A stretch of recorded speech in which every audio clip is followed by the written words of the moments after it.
Okay. I was a guest. Okay, I mean, you know, let's just. Yeah, I'll go along with it. You never know. We'll send you it, and then you'll go. Oh, I'm so sorry. They really were being honest. It's just that the difficulty is, you see, all the bad guys always say the same thing too. Well, yeah, no, I know. Okay, let's just do it. Let's just do it. Let's just do it. We're off and away. Well, we wanted to obviously Terry Pratchett, the most well-known author. I think in the 90s we said 1% of all books in the UK were your books. Apparently. And you have a very large fandom of your own, almost separate from any other. Can you just tell us about your fans? The strange thing about my fans, I suppose, is that more than half of them are women. About 60% of them are women. Most of them are over the age of 25, and they're quite normal. This may come as a bit of a shock. They're in belong to all kinds of professions. I mean, you can't tell who they are in the street, which can sometimes be quite strange. But they're likeable people. What more can I say? Well, a lot of writers are uncomfortable with having fans. But you seem to go out of your way for Yeah, I think I'm richer than I ever believed I could be. I get paid an awful lot of money for doing a job that frankly I'd do if you didn't pay me. And so you can't help but feel some kind of debt of gratitude to the people that helped you along the way. They're fun to hang out with. Okay, sometimes, you know, when the masquerade's on, they'll wear the costumes, but it's a strange thing that if someone is obsessive about football and goes around in Manchester United colours all the time, people think that's great, but a Star Trek fan is automatically considered a wee bit weird. But you yourself come from you're a fan. I was a fan. Yeah. Your first story was published at 13. It was written at 13, published when I was 15. Science fantasy. Yep, that's correct. How did that come about? When did you start writing and I think one of the things you do find at a convention like this, there are a lot of professional writers here, and they've paid to come. And in fact, they'd have to sell one hell of a lot of books to pay for that. They're coming because they actually like being here. And they'll be on panels, including panels on how to be a famous writer like what I are. You know? It's giving something back, or as they prefer to call it, paying something forward. Because when I was a kid, I'd go to the science fiction conventions even then, and I'd talk to the big name writers, and they'd be encouraging, and they'd just let you hang out with them for a while. And so maybe I should do that too. Well, what does being a fan mean to you, as a fan yourself? Well, it's kind of, I'm obviously not a fan of myself, you know, I'm slightly overrated, obviously. I'm probably not even so much of a science fiction fan now, because like a lot of novelists, as you get older, you find yourself reading a lot less fiction and a lot more non-fiction. But I like to encourage things like SF conventions because, well, frankly, they're jolly good fun. So this is, how many Worldcons have you attended? Lots. A dozen, or perhaps more than that. I'll go to them if there's somewhere interesting to be. And what could be more interesting than Glasgow? Well, what does Worldcon in particular have a meaning for you? Well, fans from all over the world. Sometimes that actually means fans from all parts of America. But the nice thing about European Worldcons is that they are actually rather more of a real Worldcon than some of the US conventions, because it means all the European and Scandinavian fans can make it down here. Lots of American fans come over. There'll be Japanese fans and Australian fans. So it really is a genuine global mix. Now, how did you discover science fiction and fantasy? I was always interested in the sky, and I bought a few little astronomy books when I was a kid, and then I found that space travel was. Can I start that bit again? Cut. Yeah. Okay. Right. Let me start that bit again. Normally, what they do on TV is if you swear, you can't use it, so you have. Then I'll say thick. Exactly. Ask me the question again. Can you remember the question? How do you get? How do you start? Yeah. How did you start? What attracted you to science fiction? Okay. I think initially it was science fiction. When I was growing up, men were first going into space. There was a lot of technology in the news. Every other month there'd be pictures of astronauts. The Gemini program, the early Apollo program, and so I think that got a whole generation interested in astronomy, for example, and to an extent gave a bit of a boost to science fiction. And I kind of caught the end of that. I was also fascinated by children's fantasy books when I was a kid, The Wind in the Willows most particularly. And what with one thing and another, that just kind of pointed the direction for me. Which were those writers that you say you went and met when you were younger and gave you encouragement and particularly looked up to? Well, people like Brian Aldiss, who I think will be 80 very shortly, Harry Harrison, James Blish. I mean, it was actually possible in those days to go to a convention and meet Arthur C. Clarke, which for a young science fiction fan is like going to heaven and shaking hands with St. Michael and St. Peter. And, it seemed quite unbelievable to me. And they were quite happy to tolerate, these kids. Well, how does it feel now when you're in that same position? People come to you and they're quite bored, and particularly Terry Pratchett. Well, you just have to go and wind them down a bit. In fact, exactly as those guys did. It's a bit embarrassing, they go, and they hover on the outside of the conversation, and you say, why not buy me a drink? Because that always breaks the ice anyway, and sometimes that makes them feel better because at least they're not being a pain.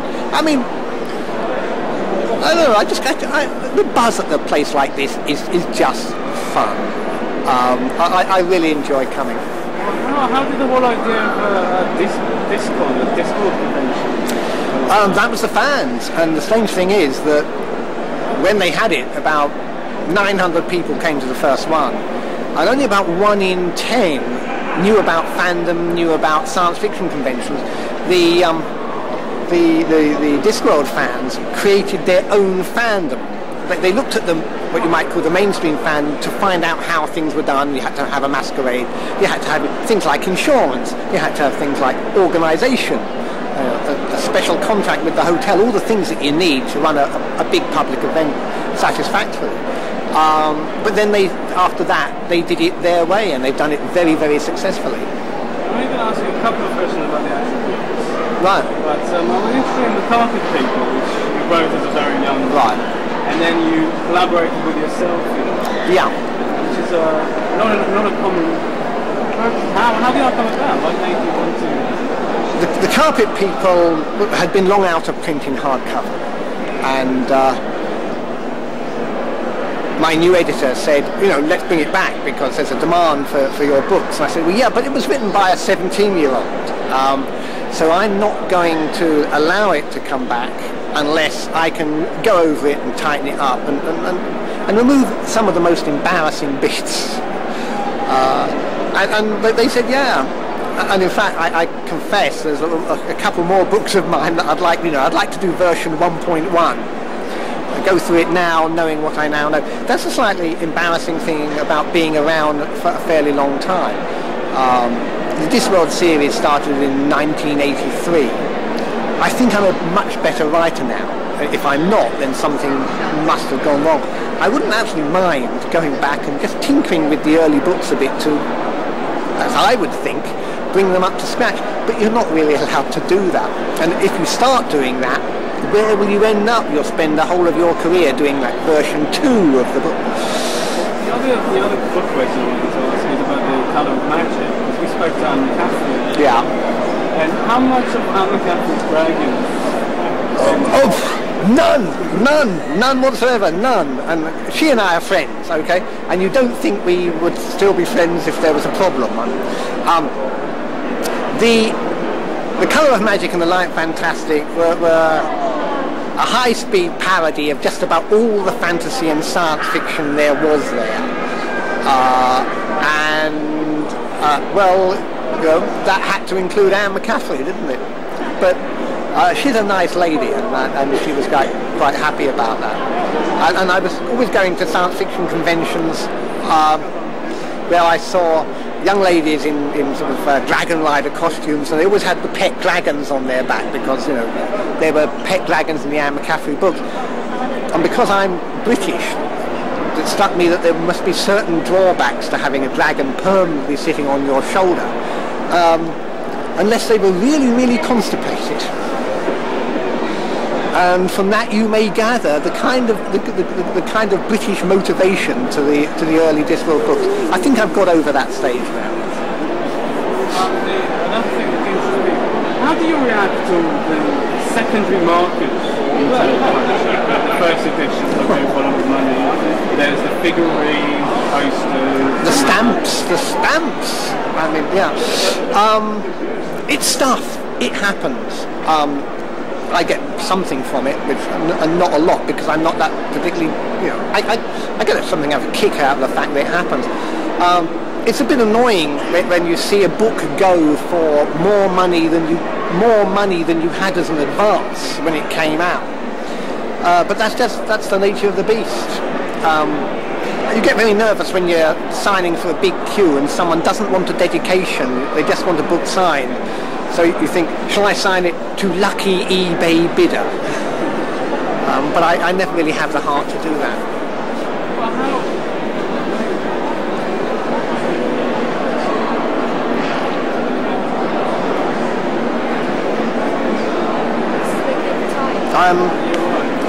Well, we'll have to move shortly, but I mean, we've got another few minutes. What's the last book you read?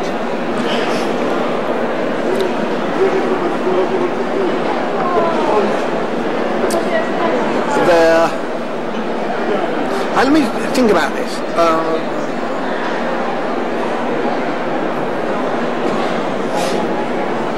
The last book I finished reading was called The Poison Principle by a lady called Gail Bell, and it was about poisons, the effects of poisons, almost the romance of poisons, the fascination of poisons.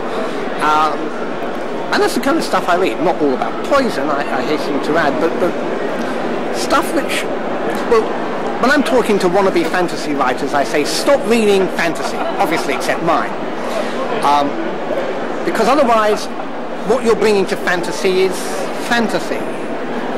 Read about the American West, read about the history of Georgian London, read about the Roman Empire, read all kinds of stuff about the real world, and you'll get fresh ideas from them, and you'll be importing new things into the genre.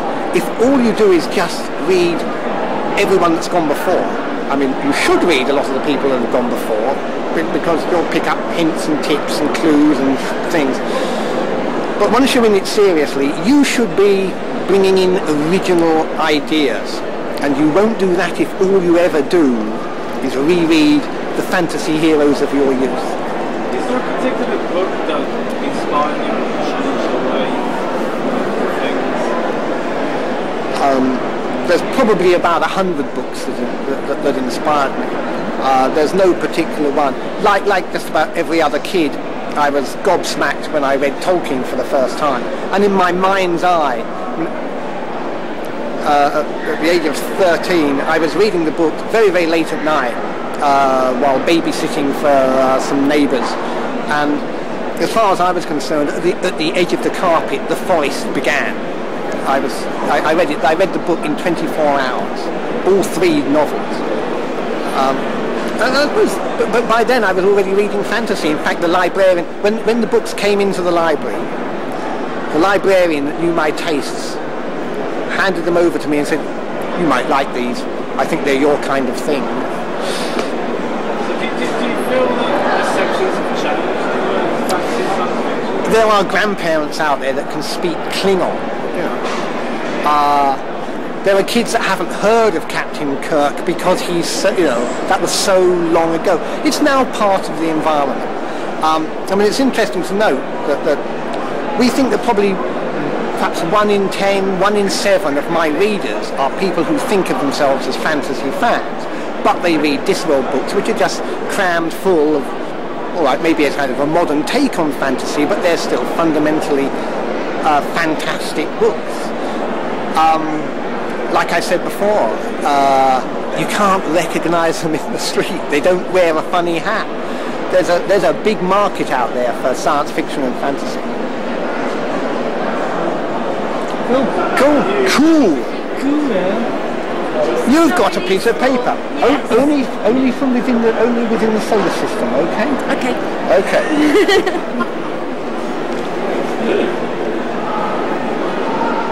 I hope my dad did a good job.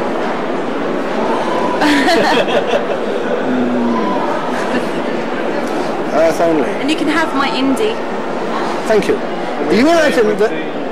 What's that? If you want to put your agency, yeah, it's absolutely fine. It's Colin, isn't it? I mean, I'm happy.